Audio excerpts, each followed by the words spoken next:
ሮች አንዱ በተለይም ከፍተኛ ቁጥር ያላቸው መራጮች ሰልፍ ላይ መሆን ያጋጠመን ትልቅ ችግር ነው። በተለይም የዲጂታል ምዝገባ ባደረግንባቸው ምርጫ ጣቢያዎች ረጅም የሆኑ ሰልፎች አዲስ አበባን ጨምሮ ረጃጅም ሰልፍ እያየን እንገኛለን።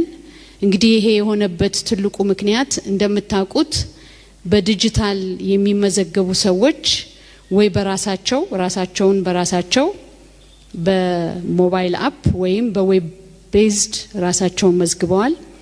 ሌሎቹ ደግሞ በምርጫ ጣቢያ ቦርዱ ባዘጋጀው ታብሌት ተመዝግበዋል። ስለዚህ ለአንድ ምርጫ ጣቢያ የሚመዘገብ ሰው በታብሌትም ሊመዘገብ ይችላል። ሌላው ሰው ደግሞ በሰልፍ ሬጅስትሬሽን በታብሌቱ ሊመዘገብ ይችላል። ስለዚህ የነዚህን ሰዎች ቅደም ተከተል የሚወስነው ራሱ ሲስተሙ ነው።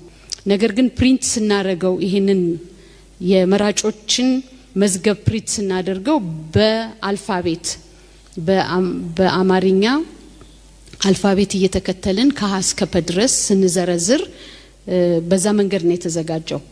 ነገር ግን እንደ ማኑዋሉ ምዝገባ እያንዳንዱ መዝገብ አስቀድሞ የተሰጠው የገጽ ቁጥር የለውም በሲስተም ስንመዘግብ። ምክንያቱም ሲስተሙ ተራ ቁጥር ይሰጣል። ፕሪንት ሲደረግ እኛ ፕሪንት ባደረግንበት ጊዜ በዛ ጊዜ መራጮች ወዲያውኑ ሲመዘገቡ ካርድ ስለሚወስዱ ካርዳቸው ላይ ያሉበትን ገጽ መጻፍ አንችልም። በማኑዋል ከሆነ ግን ማኑዋል መዝገቡ ላይ ቁጥር ስላለው የገጽ ቁጥር ስላለው አንድ ተመዝጋቢ ሲመጣ በገጽ ቁጥር 17 ተመዝግበሃል ይላል ካርዱ።